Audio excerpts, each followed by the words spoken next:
Wanda, tu nota, notita ya la tengo. Ya la están publicando. Sí, Pero porque hasta que no, yo preferiría, mira, a qué altura del semestre estamos. ¿Qué vamos a hacer? O sea, hay que definir cuál es la situación. O esperamos a que ya te entreguen la nota, o qué más hacemos. Porque mira, hasta ahora he esperado y no.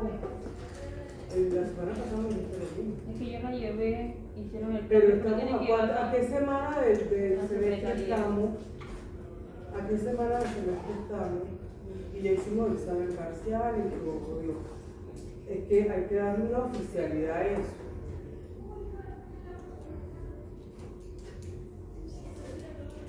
¿Qué semana del semestre estamos? Ya está como la octava semana. ¿Qué vas a hacer? Ahora yo voy a consultar hoy. Anda a consulta ahora mismo. Porque eso de esta semana, de hoy no puede pasar.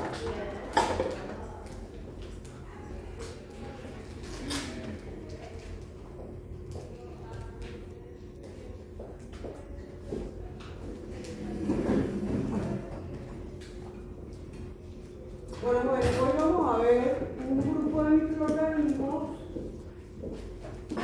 que son las espiroquetas.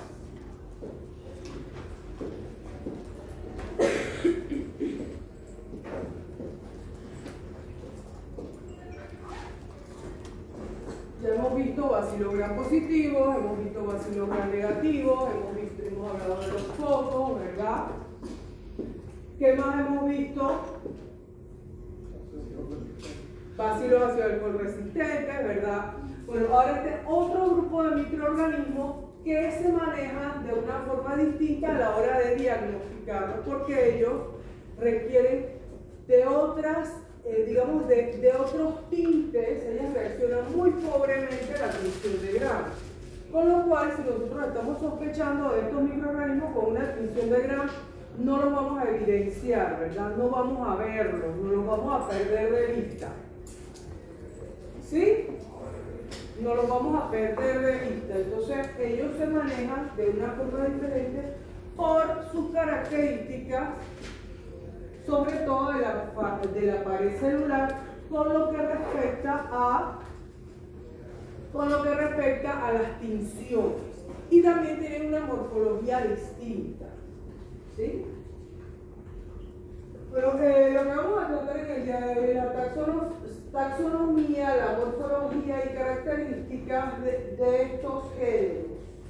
Del género Leptospira, que causa una enfermedad denominada leptospirosis, que sí la hemos mencionado anteriormente, y de la Borrelia, que es un microorganismo, de la Borrelia, que es un microorganismo o una enfermedad, la borreliosis, que es una enfermedad que causa el género Borrelia. ¿Sí? Y vamos a hablar, por supuesto, de cuáles son las técnicas que se utilizan para el diagnóstico.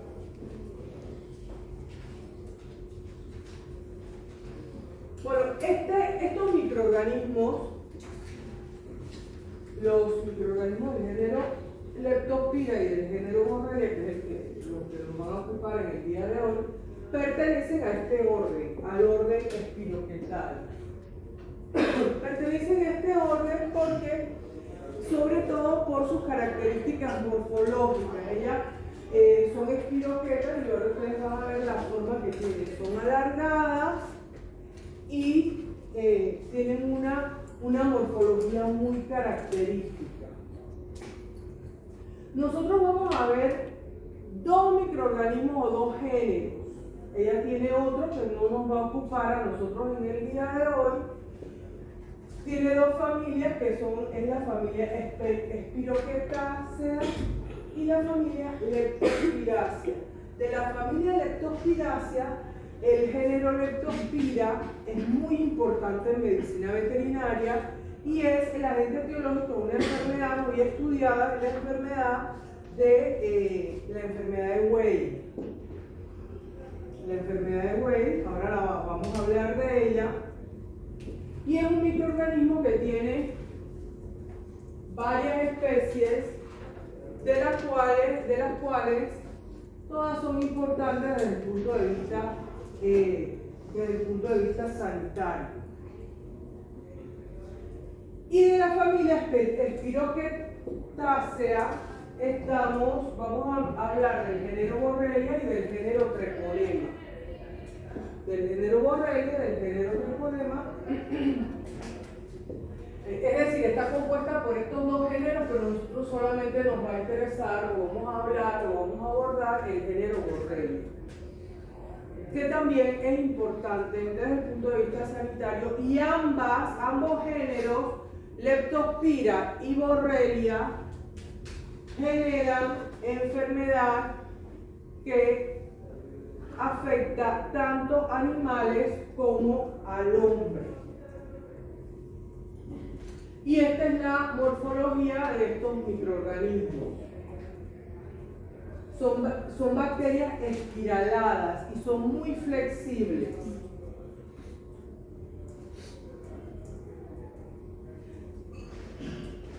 Al decir que reaccionan negativamente a la tinción de Gram, decimos que se tiñen muy pobremente. Entonces, en principio nosotros no, cuando sospechamos una leptospira, no hacemos la tinción de Gram porque no nos va a decir nada. El microorganismo no se tiñe, prácticamente no se tiñe. Y ella tiene una característica importante, que es la de producción. Ella genera un flagelo, porque ellas son muy móviles. Ella genera un flagelo, pero es un flagelo interno. En esta diapositiva no se ve mucho, de repente aquí se ven algunos pedacitos, no sé si ven. Ella es un flagelo interno que recorre, toda la bacteria y que le da un movimiento característico que ahora lo vamos a ver.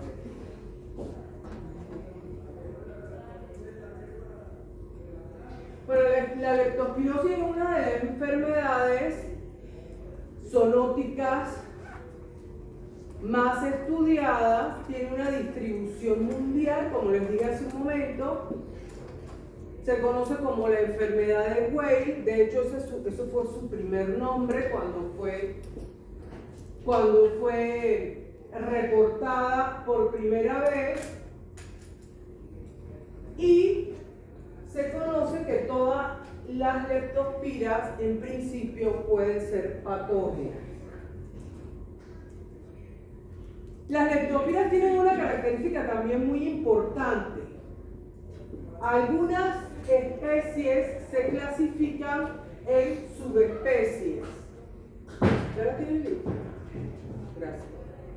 Algunas especies se clasifican en subespecies de acuerdo a su variabilidad, a la variabilidad que ellos tienen en la superficie. Recuerden que hemos ido viendo microorganismos como la Escherichia coli, que tiene moléculas de superficie que tienen algunas funciones que generan patogenicidad, pero que también son importantes porque generan una reacción en el organismo y producen anticuerpos. O sea, estimulan a los animales enfermos, a las personas infectadas, a producir anticuerpos frente a esas moléculas que se les denomina moléculas antigénicas. Entonces, esta variabilidad dentro de las especies, que se le denomina serovariedades, está basada en la composición externa, en la variabilidad de las moléculas externas que rodean a la leptospira. ¿Sí? Fíjense que hay más de 200 serotipos. O sea, hay mucha variabilidad dentro de las especies.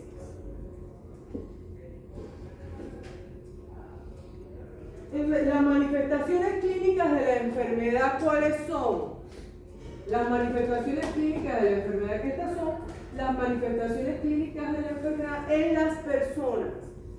Cuando se estudia la leptospirosis en las poblaciones humanas afectadas, normalmente a su vez también se está estudiando la enfermedad en la misma zona afectada, en la misma zona donde se están viendo brotes en humanos, también se debe estudiar la enfermedad en las poblaciones animales, porque está completamente relacionada.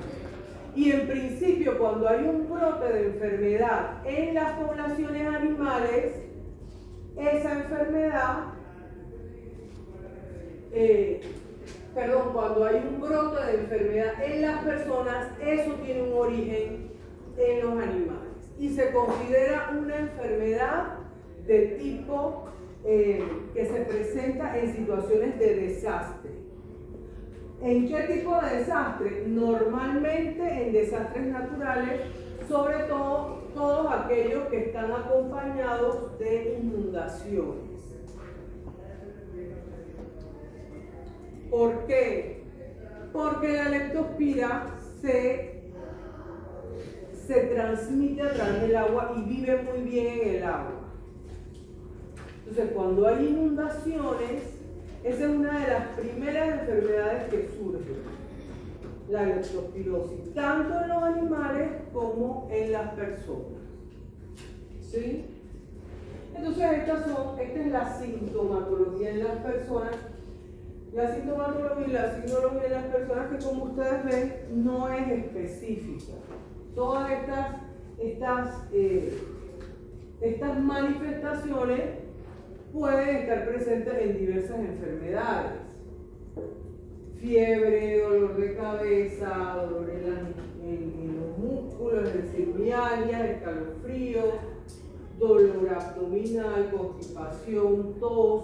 Eso podría parecer cualquier cosa. O sea, en principio, la enfermedad no tiene unas manifestaciones clínicas propias. Lo que sí llama mucho la atención es que en la mayoría de los enfermos puede haber una ictericia debido a el alto tropismo que tiene el agente etiológico por el hígado. Entonces, entre todas las manifestaciones, la ictericia es una de las más llamativas. Y estas son manifestaciones también que podemos observar en los animales, ¿sí? Todas esas que vimos hace un momento. ¿Cuál es la patogenia de la leptospirosis? Bueno, la leptospirosis, como ustedes ven aquí, afecta un sinnúmero de órganos y tejidos. Como dijimos hace un momento, una de las manifestaciones clínicas más reconocidas es la ictericia. Bueno, hay afectación hepática, afectación renal, hay afectación del sistema nervioso también, porque puede atravesar la barrera hematoencefálica, causando meningitis, ¿verdad? Hay la mialgia, debido a que también puede invadir los tejidos musculares. Y algo muy importante es que afecta el endotelio, causando vasculitis y puede haber hemorragia. Se puede observar también en los animales con algunas petequias, pero es muy evidente cuando se hacen las necropsias en los animales.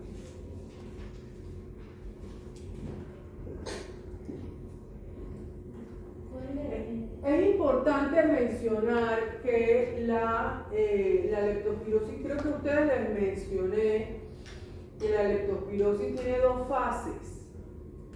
La enfermedad tiene dos fases. Tiene una fase que se denomina fase de leptospiremia y fase de leptospiruria. La leptospiremia es una fase en la que el microorganismo se encuentra en la sangre. ¿Sí? Y se denomina fase de leptospiruria cuando el microorganismo ya se está movilizando o ya se está haciendo, digamos, como lo que nosotros llamamos en infectología como el clearance, que el microorganismo se está eliminando y la sangre pasa a ser un tejido en el cual el microorganismo está, pero no en tan grandes concentraciones.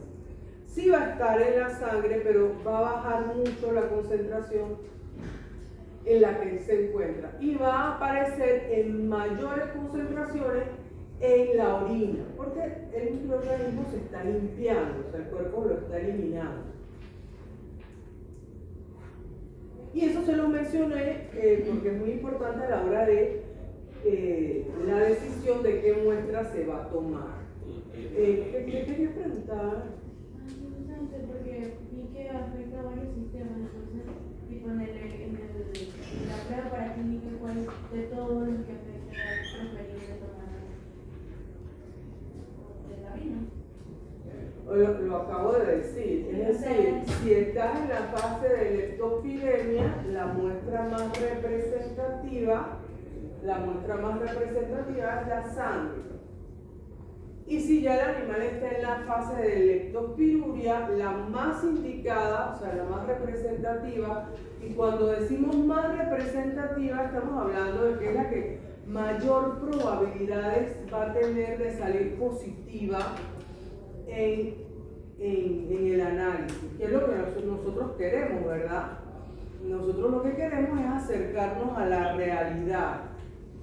Si la muestra es positiva, que el laboratorio nos indique que salió positiva. Pero si tomamos una muestra que no tiene tanta concentración del microorganismo, las probabilidades van a ir disminuyendo. Entonces, por eso es tan importante conocer cuál es la mejor muestra. Y en este caso, depende de la fase de la enfermedad. Por supuesto, estamos hablando de un animal en pie. Si estamos hablando post-mortem, usted toma muestra del órgano que va a estar más afectado visiblemente, porque hay una patología macro y una patología micro. O sea, ya macroscópicamente, cuando se hace la necropsia, usted ve cuál es el órgano que puede estar más afectado por las lesiones macroscópicas que tiene. Pero aquí podemos ver hígado, riñón, vaso también se afecta grandemente, ¿no? Sí, te respondí. Bueno, aquí lo vemos. A esto en las personas se le llama, bueno, y en los animales también, se le llama como que está inyectado la mucosa, ¿verdad? Eso es una característica de algunas enfermedades porque el endotelio se ve afectado, ¿verdad? Los capilares. Y ahí se ve la ictericia, se ve clarito, ¿verdad? Así mismo se ve en los animales. Y esto es lo que les comentaba hace un momento. Digamos que estas son es la capa externa del microorganismo y la variabilidad antigénica es lo que les decía hace un momento. Los microorganismos del género Leptospira en cuanto a especies son muy variables serológicamente. ¿Qué quiere decir eso?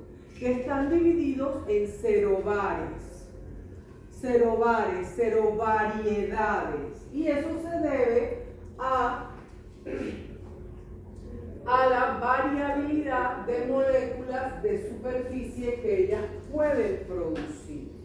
Es decir, son microorganismos que tienen las mismas, tienen el mismo género, pertenecen a la misma especie, pero ellas dentro de la especie tienen variantes, presentan variantes que se deben a eso. ¿Y cuáles son ese tipo de moléculas? Básicamente lipopolisacáridos de superficie o polisacáridos. ¿Sí? Y aquí estamos observando algunas placas de microscopía. Recuerden que en bacteriología, para el diagnóstico, es muy importante la observación microbiológica. Hay otras pruebas.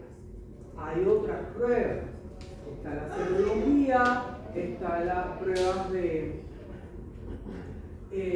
las pruebas moleculares, pero la observación microscópica es muy importante. Y al igual que los microorganismos que hemos visto hasta ahora, los bacilos gram positivos, los cocos, los bacilos gram negativos, también se pueden observar microscópicamente, pero requieren otro tipo de tinción.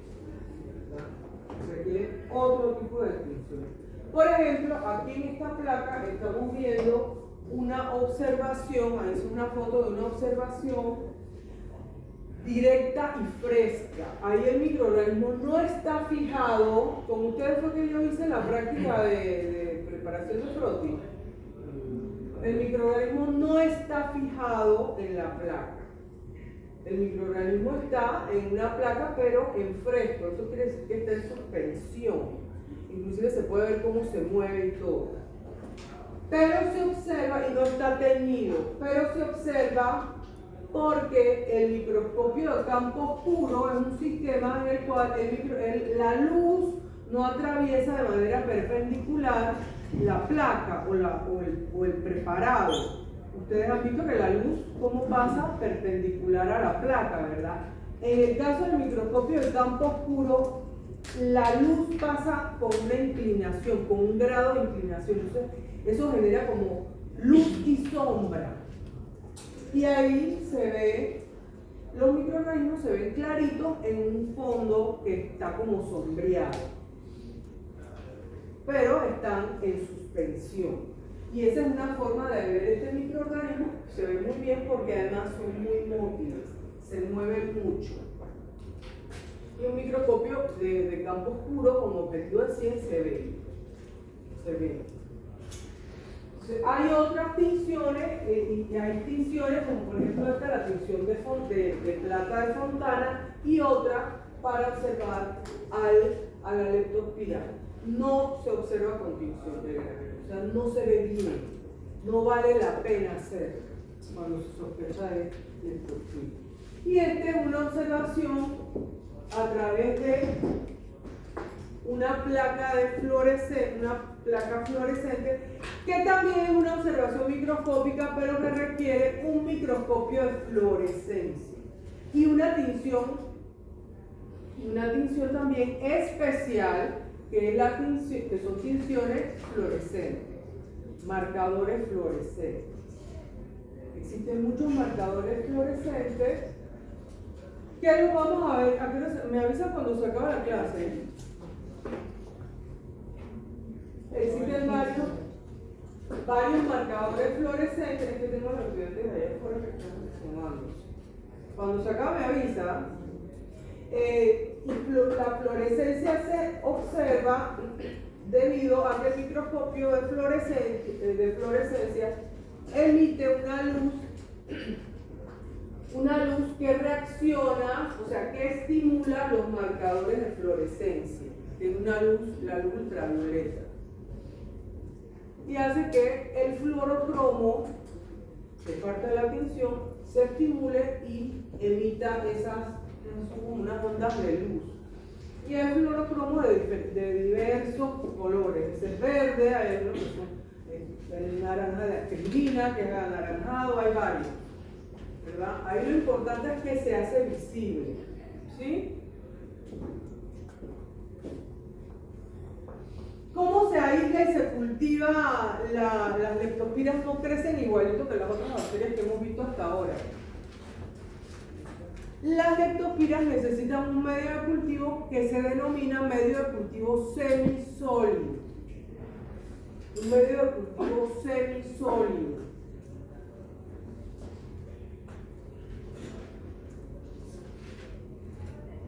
No es como el medio de cultivo que ustedes usan en platito, que ese medio se le considera sólido y que las bacterias crecen encima. No.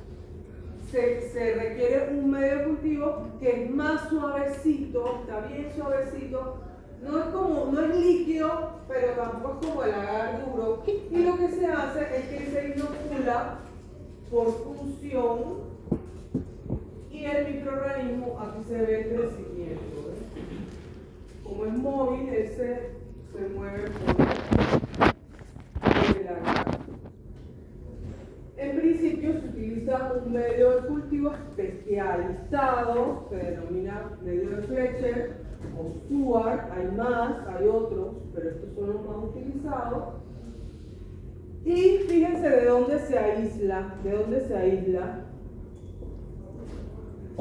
sangre, orina. Esto es líquido cefalorraquídeo, como pasa la barrera hematoencefálica, pues en el líquido cefalorraquídeo no va a haber nada, ni en las personas ni en los animales, ni células.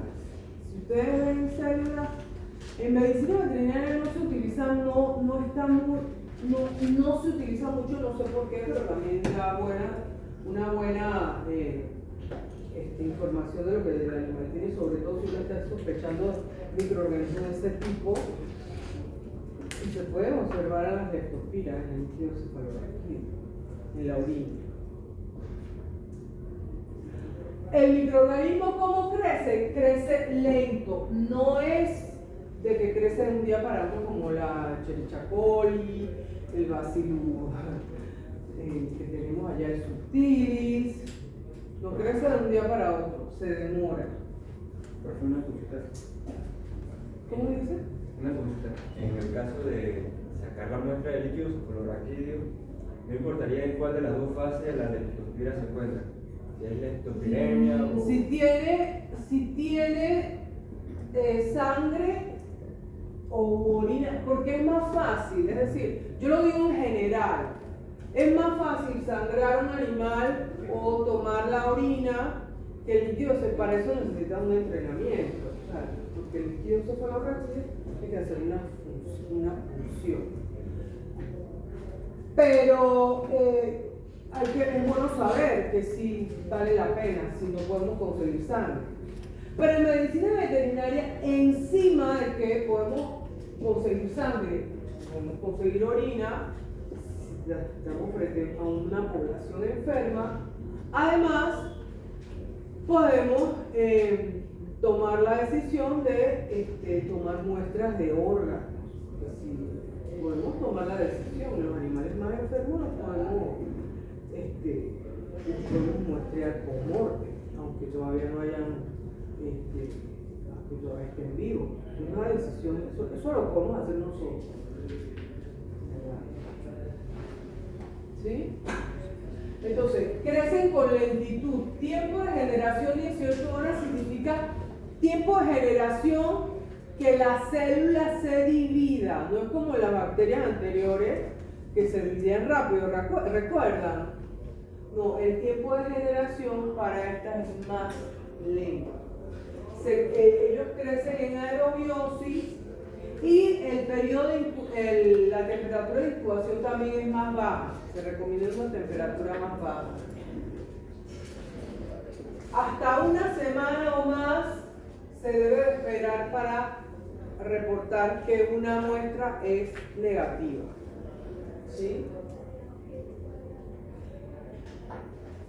Y también, luego de que tenemos el crecimiento, se puede hacer la identificación del género por pruebas, la identificación de la especie por pruebas moleculares, se puede hacer también, con pruebas serológicas.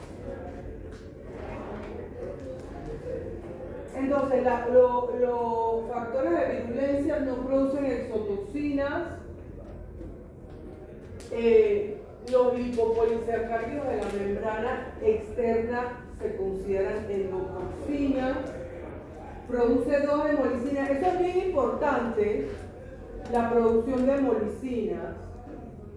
Eso es bien importante, la producción de hemolicinas. Un microorganismo que es hemolítico genera una enfermedad un cuadro de enfermedad muy agudo. Muy agudo. Y produce una enzima que se denomina esfingomielinasa, que también genera que el cuadro sea muy agudo. La esfingomielinasa tiene una característica, ella destruye los tejidos conectivos y eso le permite, y en general los tejidos los degrada, y eso lo hace ¿para qué? Para ingresar para invadir tejidos. Igualito que la hialuronidasa también es una enzima que tiene el mismo efecto. pero en los tejidos vasculares. ¿Sí?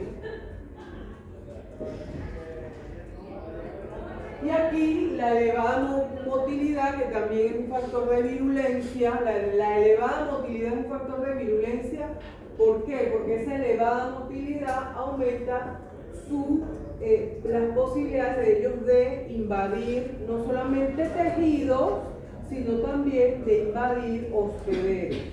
En principio se considera que la enfermedad se transmite a través del agua. Cuando inclusive si nosotros estamos sumergidos debajo del agua, ¿sabes? Uno está sumergido debajo del agua, el tejido, la piel, ¿cómo se pone? Se pone más húmeda, inclusive se pone más porosa. Y la leptospira ingresa a través del tejido, así por su motilidad, lo invade de esa manera. Así generalmente en principio es que se transmite, que se lleva a cabo la infección. Y esa capacidad de elevada motilidad se la da el flagelo interno, ¿lo ven? El flagelo interno. Ese es el que le da la motilidad. Aquí se ven varias microfotografías. La leptospira tiene una característica, porque parece una espiral, ¿lo ven? Pero la forma del gancho también es indicativa de qué género, pero qué especie puede ser. Ya ahí hay más detalles de especie, para inclusive el espacio entre las espirales nos indican a nosotros qué especie puede ser. Eso es algo mucho más especializado. Y ahora pasamos a la enfermedad de Lyme, que es la que produce la borreliosis. Recuerdan que íbamos a hablar de dos géneros, ¿no? En este caso la borrelia. La enfermedad de Lyme también es una enfermedad de gran importancia, pero sobre todo de importancia médica, porque afecta fundamentalmente a las personas, pero el vector son los animales, es una zoonosis. Uno de los primeros, ya se acabó la hora. Están 5. Me estaba diciendo que tengo que salir del estudiante. ¿Estás seguro? ¿Cómo es? Me explico. Pues el primer síntoma es generalmente un sarpullido. Me avisan cuando se acabe la clase. Creo que voy a terminar ya. El primer síntoma es un sarpullido, ¿ves? Pero esta enfermedad es sobre todo crónica. Y se transmite a través de un vector, pero además tiene un reservorio animal. ¿Ve? Y este es el ciclo de la enfermedad.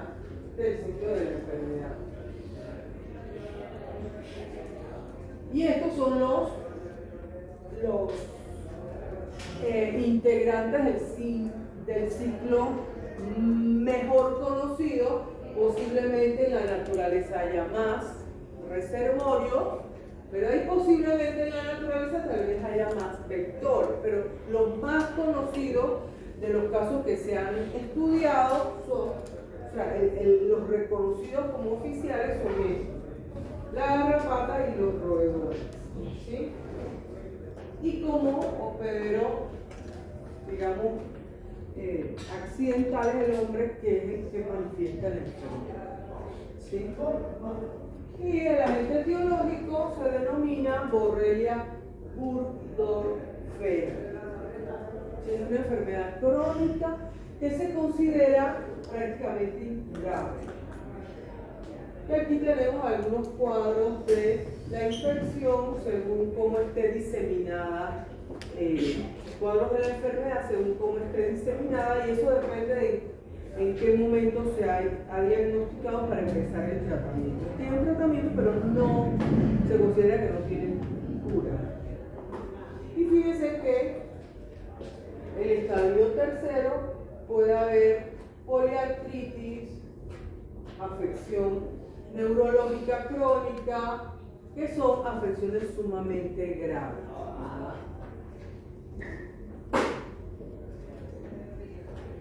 Nosotros mencionamos eso por el tema de que nos interesa porque hay que controlar a las poblaciones, la enfermedad en las poblaciones animales.